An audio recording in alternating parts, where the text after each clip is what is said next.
Hey everyone, thanks for watching the video. I thought I would use the end to kind of give you a bit of a rundown as to how I got some of the tones in this video. Now, Live at the Paramount is one of my favorite concerts that Nirvana ever did. And so of course, when I first started making these videos 3 or 4 years ago, Paramount was one of the very first ones I had to do. Now, when I did that, I was pretty limited on gear and stuff. I was using I think I was using a Fender Hot Rod Deluxe. I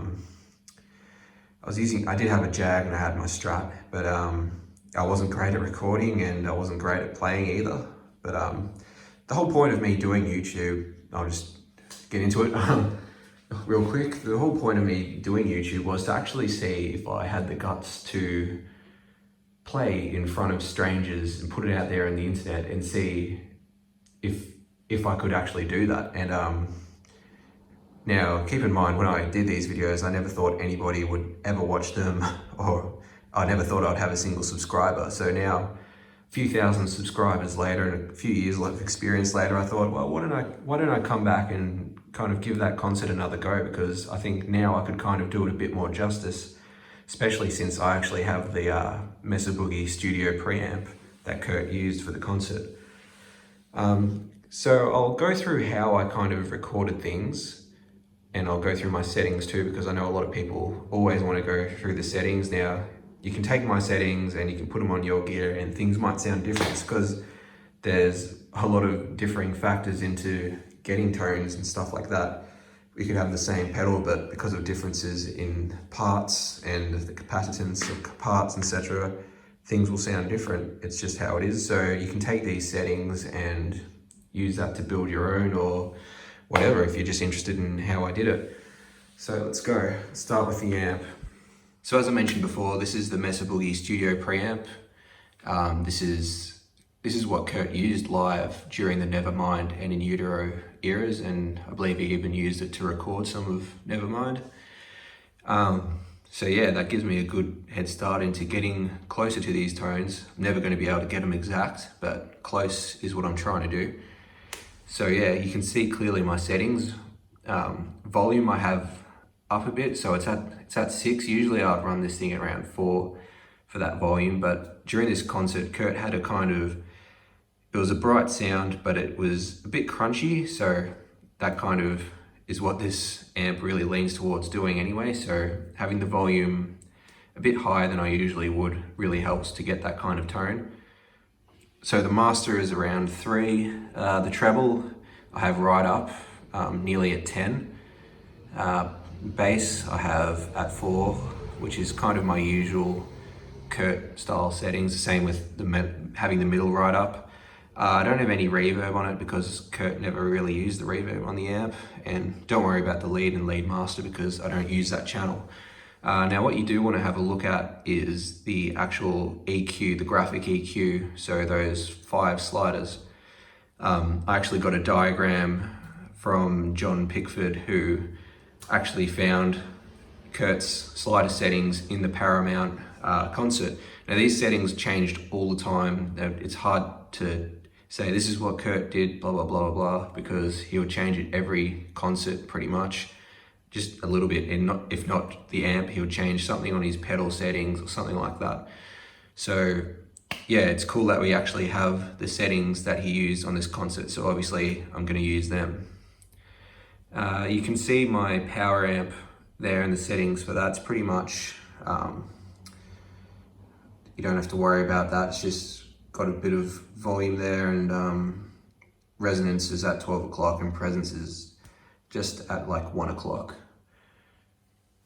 So here's my pedal board. For this concert, Kurt used the Boss Turbo Distortion, the DS2, and his Electro Harmonic Small Clone. So I'll be using both of them.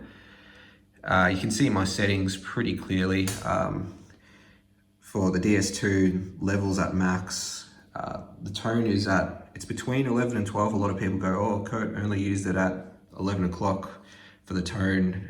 But yeah, that may be. But as I explained before, pedals will sound different. You can have the same pedals sitting next to each other, plug them in and A/B them, and at the same settings, they're going to sound slightly different. So I kind of had to tweak and adjust for that. Distortion obviously full, and it's on mode 1. It's also interesting, a lot of people kind of believe that Kurt was using the DS1 during this concert, because I think there's a few forums and places like Kurt's Equipment that say that Kurt didn't go on to use a DS2 till 1992, but it's clearly a DS2 that he used. If you go to like Endless Nameless, the video of him playing this in concert, you can actually see clearly that it's a Boss distortion unit that has 4 knobs like the DS2, but the DS1 only had 3. So yeah, that explains that. And obviously the small clone, very vital for this concert.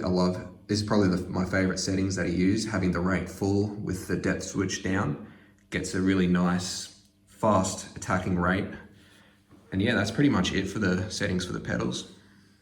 Okay, so probably the most exciting bits of equipment, at least in my eyes, are the guitars that I used to kind of get these tones.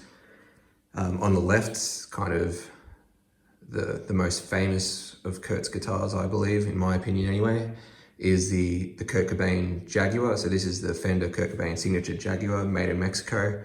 I think everyone kind of knows the specs that this guitar has, but I'll go through it anyway because I know there will be some people who don't. So anyway, you've got a Fender Jaguar, basically short scale, 24-inch scale, that has been modded to have DiMarzio pickups. So it's a super distortion in the bridge and a PAF 36th anniversary in the neck.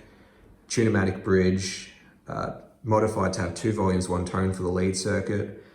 And of course it has that cool neck with the binding. And on mine, I've modded it a bit further to have locking tuners and a partial coil split and some treble bleeds on the volumes, but that's about it. Apart from that, it's pretty stock. Where things got interesting for this video was my Strat, actually. So this is my Squier Bullet Strat. It was my first guitar, and it's pretty stock, except I've got a hot rails in the bridge position. Obviously it's a new neck because my other neck broke. Locking tuners again. Now where things got interesting for the video is Kurt used his Vandalism Strat in this concert. So if you go to the footage, you'll see him using that black Strat with the Vandalism sticker on it. And that guitar actually had a Seymour Duncan 59, I believe, in the bridge position. So a PAF sounding pickup. Now, if you know the difference between a PAF and a hot rails, you know that the hot rails is a whole lot hotter and it sounds way darker, and going through the amp at this settings, it just gets muddy and it kind of is not great at all for clean. Sounds amazing for the distorted parts, I will say, but not really the tones I was going for. Now, I didn't have a PAF style pickup just sitting in my parts bin that I could just chuck in here, and times the way they are at the moment with the coronavirus and all that, work's been getting a bit slim, so I can't really afford to just buy one for this video. So instead what I did was I modified the wiring on this guitar, and I've put in a partial coil split for it. I know I always put them in guitars, but for this video it's particularly useful because that means I split the pickup on the hot rail, so it's a single coil sound bleeding in a little bit of the other coil, so it sounds a bit fatter than it would if it was a single coil. So you get that nice brightness that a PAF has, but also you get a bit of low end as well to kind of beef things up. So I think that gets closer than I could with the hot rails. Obviously it would have been ideal if I had a PAF, but you know, you got to do your best. So that's how that went down. Finally, we'll get into the setup I used to record. So as you can see, I've got an SM57. Now this is a fake microphone, so it doesn't sound as good as the real deal. So I'm also going direct. You can see that red cord is going to the back of my preamp to the recording output. So I've got both the SM57 and the direct going into my Focusrite and then into my DAW, which is the Logic Pro X. Now I'm using the Direct. I've got a cab simulator, so I'm using the, what is it called? The Torpedo plugin, and I'm using the Britfinch C. I don't know if you can see that. It's basically Marshall 4x12 with Celestians, which is what Kurt used, I believe, for the concert. And I've also got my SM57 signal as well. So I'll record the whole concert. Well, I'll record all the riffs from the concert, and then I'll kind of choose which sound I like better. I'm already in my tests, I'm kind of leaning towards the Direct with the cab simulator. And so yeah, we'll see what we end up with. As always, thanks for watching. I really appreciate the support. As I said, I started this channel. I didn't actually think anybody would actually watch the kind of stuff I do. But yeah, it's been really cool having now thousands of people following and really kind of engaging with me and with other people on the videos. So again, thanks to you guys. Without you, I wouldn't make these videos. I probably would have made the first one and been like, that's it, I can't be bothered. But yeah, it's been a bit of a journey, but as always, thanks for watching, and I'll be back with more content soon.